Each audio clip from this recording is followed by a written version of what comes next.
अब हम लोग सॉल्व करेंगे क्वेश्चन नंबर 7। क्वेश्चन नंबर 7 में बताया गया आपको एक ट्रायंगल है, ट्रायंगल ABC, और साइड लेंथ दे रखा है ए यूनिट, ये B यूनिट या C यूनिट, और ये 6 सेंटीमीटर, यानी जो साइड लेंथ होगा वो सेंटीमीटर में ही है।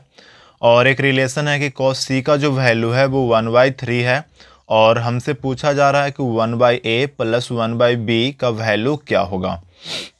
ठीक है, तो यहाँ पर हम देखें कि यहाँ जैसे फिगर में बना हुआ है कि ये थीटा है, तो ये आपका थीटा है। तो यहाँ से पता चलता है कि ये जो CD लाइन है वो एंगल C का एंगल बाइसेक्टर है।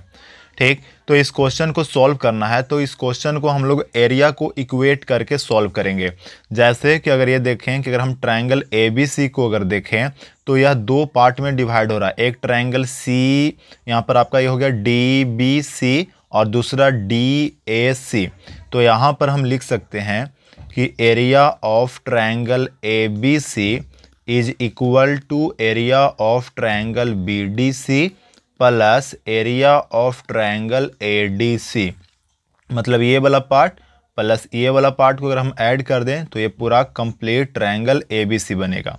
और आपको ये पता होना चाहिए कि अगर कोई ट्रायंगल इस फॉर्म में है, दो साइड आपको पता है और इसके बीच वाला ये एंगल, तो इस केस में इस ट्रायंगल का एरिया होगा हाफ AB साइन थीटा। ठीक, तो अब इसी का यूज करके इन तीनों ट्रायंगल का हम एरिया निकालेंगे। तो सबसे पहले यहाँ पर देखो एरिया ऑफ ट्रायंगल ABC, हमें पता है cos C के बारे में, तो हम जो भी अब एंगल यूज करेंगे C वर्टेक्स के अनुसार। तो अगर C वर्टेक्स के लिए देखें, C वर्टेक्स से अगर देखें तो ये साइड पता है मुझे B, और ये हो गया A, और ये बीच का एंगल जो 2 थीटा है। तो इस तरह से ABC का एरिया होगा half A into B into sine 2 theta. ठीक है, चलिए अब अगर हम BDC का एरिया निकालें, यह हो गया आपका BDC। अगर हम C वर्टेक्स से देखें तो एक ये वाला साइड आपको लेना है 6 सेंटीमीटर वाला, और दूसरा साइड लेना है यह CB 8 सेंटीमीटर वाला, और बीच वाला जो एंगल है वो हो गया थीटा। तो एरिया हो जाएगा half A into 6 into sine theta. अब हमें निकालना है area of triangle ADC। ADC देखो आपका ये है आपका ADC ट्रायंगल, और अगर हम C वर्टेक्स से देखें तो ये आपका एक साइड हो गया CD और दूसरा साइड हो गया CA, और इसका जो लेंथ है वो B यूनिट, इसका लेंथ है वो 6 सेंटीमीटर, और इसके बीच का जो एंगल है वो थीटा। तो इसका एरिया हो जाएगा क्या कि half 6 into B into sine theta.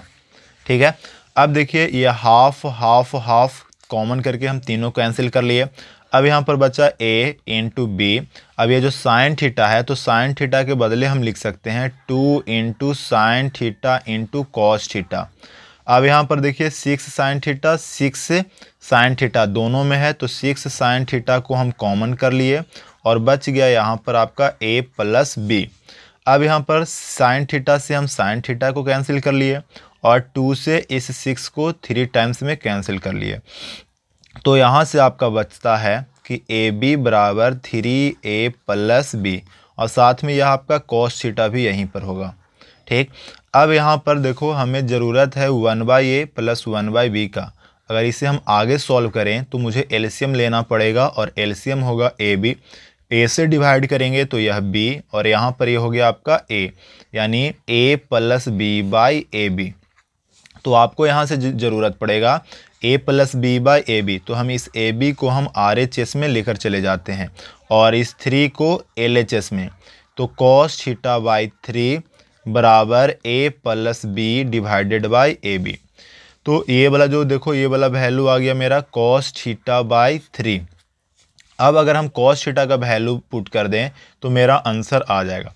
पर यहाँ पर देखिए जो वैल्यू दे रखा है वो cos C का, और cos C कहने का मतलब कि थीटा प्लस थीटा यानी 2 थीटा। तो यहाँ से अगर हम रिलेट करें तो ये हो गया आपका कि cos 2 theta is equal to 1/3, और cos 2 थीटा का फॉर्मूला होता है 2 cos square theta minus 1 is equal to 1/3।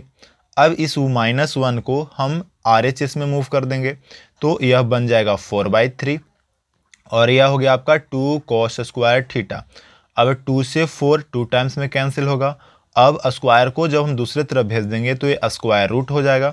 तो यहाँ से कॉस थीटा का जो वैल्यू है वो होगा √2 डिवाइडेड बाय √3।